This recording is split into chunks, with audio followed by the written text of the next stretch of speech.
What's going on, guys? Your boy Amazing. We're back with another video, and in today's video, guys, me going over the brand new God of Light Baldur banner and letting you guys know whether or not you should be summoning based on the actual characters featured, Baldur's kit, and also the format of the banner. So you guys enjoy videos like this, man, definitely make sure to hit that like button and subscribe. I appreciate all the support on the channel as of late, guys. We post these videos every Saturday before the units released on Global, and so we're always going to have these videos out. So if you want to be notified with that, turn on post notifications as well and make sure you're subscribed. Now with that out of the way, guys, let's actually hop in here and discuss the format of the banner. So the format of the Baldur banner here, guys, is going to be a 600 pity standard banner, and the way this actually works is that you're gonna have to go 20 multis total to actually get a guaranteed copy of Baldur, and 10 multis in the banner you are going to be getting a guaranteed SSR, and every character is split at a 9.09% chance of actually pulling at that guaranteed SSR, and it's going to be split between the characters featured on the banner list, being Baldur, the New Year's Elizabeth, we have the blue Oslo and Hawk, the blue Elaine, the red Valenti, the blue Danafor Liz, the blue Tristan, the green Elat, the red Christmas Roxy, the green New Year's Chad King, and then they also have red Gelda on the banner. Now in terms of the actual rates for the banner itself, guys, when you're summoning, it's going to be a 3% rate up on the SSRs, and Baldur himself is going to be 0.5% rate up as well. And then all the other characters featured on the banner are going to be split between 0.25%. So you guys can see here, Baldur is right up at 1 in 6 of your SSRs will be Baldur, and the rest of your SSRs will be split between 0.25% of all the characters that were at the 300 pity mileage as well. Alright, guys, so now that we've explained the way the banner actually works and also the characters featured on it, let's actually move over now to Baldur's kit, and we'll have it on the Sacred Treasure Podcast Twitter, and we'll actually discuss what he's capable of doing, and then we'll come back to the banner here and I'll give you guys my final thoughts on whether or not you should be summoning. Alright, guys, so we have the full translations here for the Hidden Light God of Light Baldur, so let's actually go to his kit right here and actually discuss what he's capable of doing. So at the start of the battle, you're going to give yourself a light sword and skill, and that's going to grant the effect of the reflection halo, and each time you deal damage to an enemy, the base stat. So at the start of the battle, you're going to give yourself the light sword and skill of the reflection halo. So you guys can see here that the reflection halo skill is going to be his secondary skill here, and it's going to be a rank 2 version of the stance at that start of turn. And each time you deal damage to an enemy, the base stats of a specific ally are going to increase by 5% up to a maximum of 30%. And for each specific ally in the battle, your defense related abilities will be increased by 10%, and while you are in a stance, the defense related abilities of specific allies will be increased by 30%.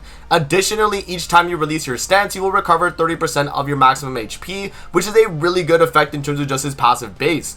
Now in terms of the actual effects on his passive, the Sword of Light is going to be each time a specific ally receives damage from an enemy skill, your critical damage increases by 40% up to a maximum of 240, and the specific allies that all the buffs are going to be given through in the passive are going to be for Ragnarok specific characters or unknown race attribute characters. Alright, guys, now moving on to these skills here for Baldur, we have the Spectrum Slash, which is going to deal 450% of the hero's defense as damage in single target and reduces the enemy's special move gauge by 3.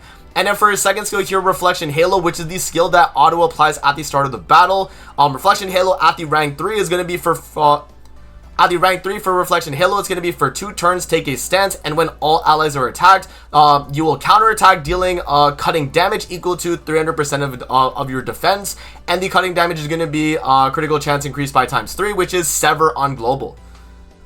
And then moving on to the ultimate here, guys, Shining Judgment. It's going to increase defense related ability by 80% at 6 out of 6 for 2 turns, and deals flood damage equal to 450% of attack or of defense to all enemies. And then the flood damage is going to be 0.8% additional damage for every 1% of remaining HP. And you guys can see the scaling here on the ultimate move level as well. It's going to go from 30 at 1 out of 6 all the way up to 80, and it only goes up by 10% in terms of the defense related, so it's not a super whale heavy ultimate at that. So yeah, guys, that is going to be the kit for Baldur right there, man. Let's actually go back to the banner now, and I'm going to give you guys my final thoughts on whether or not you should be summoning. Alright, guys, now should you be summoning on the God of Light Baldur? In my opinion, man, I think this character is huge bae for what we got coming at the end of the month, guys. Baldur seems like a really good character, and even in his kit details, which we you know, mentioned when we actually went over it, he is actually able to, you know, provide basic stat buildup. He's able to also provide defense related for your allies, and that's actually really strong considering, you know, there's not many characters in the game that are able to do that. Now, Baldur is specifically only tailored for the Ragnarok and unknown race allies though, so that's something you definitely have to take into account as well. And so, you know, if you're going to be summoning for this character, it would be someone that you're, you know, if you're in this position where you already main unknown team in the game and you don't mind getting another option as well, and I mean Baldur is a really solid option at that, then he's going to be a really good pickup. Now, another reason why you might want to summon as well is because remember when we went over the characters featured on the banner, they also do have Gelda featured on the banner at her first ever rerun, which is kind of insane considering she's been a while since she's been actually on another banner. And so because of that, you know, that definitely gives you some, you know, maybe some reason to actually be summoning for the banner. But in my opinion, guys, generally speaking, I actually do think you should probably skip this character.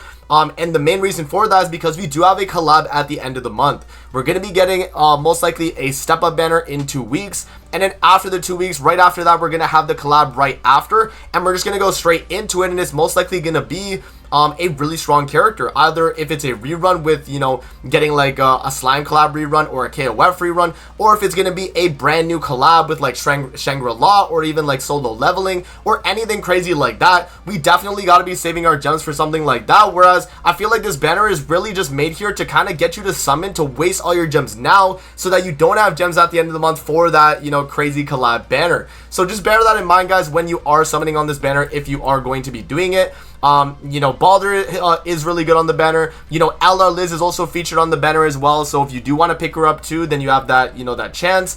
And then, you know, Gelda, as I mentioned, very strong character. You know, New Year's King is still a very recent character as well, came out only earlier this year, and then Christmas Roxy at the end of last year, right? So yeah, just a lot of like, you know, fairly recent characters or characters that are just really good in the game. And it's honestly not a bad banner at all, guys. It's just considering what we have coming up, it's pretty much a huge bait banner. And, you know, that's really tough because if this banner was put in a spot where this was its own end of month, like let's say this was like an end of month banner, and, you know, if this was even like a festival lineup here and they had some festivals and you know, this was the lineup for the unfeatured SSRs. Honestly, a solid unfeatured lineup. You know what I mean? Like, it actually is a really good lineup. It's just considering we have collab at the end of the month, and that's going to be something that you definitely want to be saving gems for, because we know collabs are always really insane, and if they are reruns, they're going to buff a lot of the older characters, and if you don't have those characters, you might want to pick up those characters as well.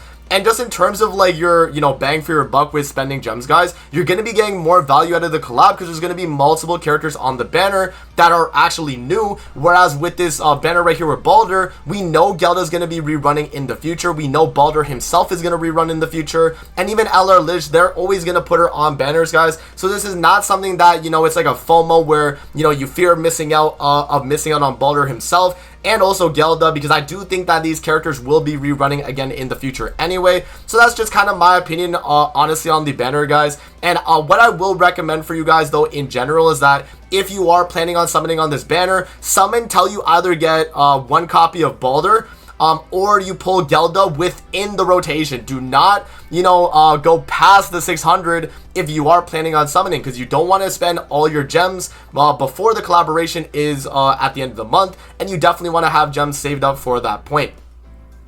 So yeah, guys, that's pretty much my thought process on the whole should you summon with Baldur right now. I think he's a great character, and I think he's doing a lot for the unknown team. It's really just come down to that position where if you're an unknown main, are you going to consider, you know, investing in Baldur? I don't even think he's like, you know, the best option on the team or anything like that. He's just another option for it, which makes it pretty good because you have that viability. But in general, man, I do think that this banner is going to be a huge bait banner for the collab. And so I actually am going to say for the majority of you guys that you should be skipping this banner. So that's going to be it for the video. I hope you guys do enjoy. Let me know if you guys are going to be summoning on the Baldur banner when it does release on global, guys. And that's going to be it for the video. I hope you guys do enjoy, and we'll see you guys on the next video, man. Peace out, and have a great rest of your day, guys. See you later, man.